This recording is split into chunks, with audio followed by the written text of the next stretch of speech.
D'entrée de jeu, le président guinéen est revenu sur l'objectif de sa visite de travail en République démocratique du Congo qu'il qualifie de pays ami. Le général Umbalo revient sur les sujets évoqués lors de huis clos avec son homologue Félix-Antoine Tshisekedi Tshilombo. Des sujets qui tournent autour d'une coopération dans plusieurs domaines d'intérêt commun. Le président de la République de Guinée-Bissau n'a pas manqué des mots pour remercier son homologue congolais après son admission à l'ordre national Héros nationaux, Kabila Lumumba. Chaque fois qu'un frère reconnaît les valeurs de l'autre, et puis ça, je porte une haute distinction de la République sœur du Congo. Et ça, je vais le partager avec le peuple bissau-guinéen. Une fois qu'un chef d'État est décoré, ce n'est pas lui en personne. Lui, il a décoré le président de la République de Guinée-Bissau. Donc, c'est le peuple bissau-guinéen qui est content et pour qu'il sache que la Guinée-Bissau sera reconnaissant envers cette décoration.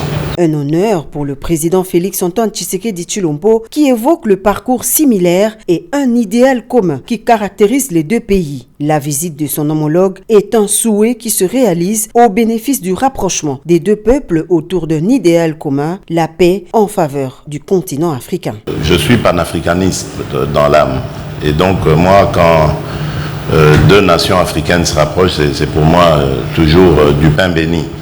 Je suis un fervent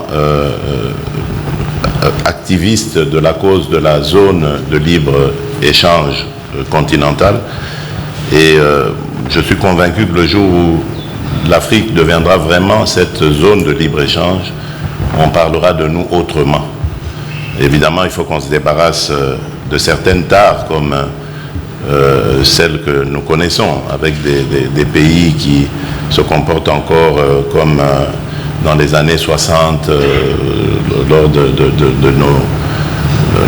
nos indépendances, où on voyait les choses qu'en termes de guerre, en termes d'invasion, de déstabilisation des pays voisins et autres.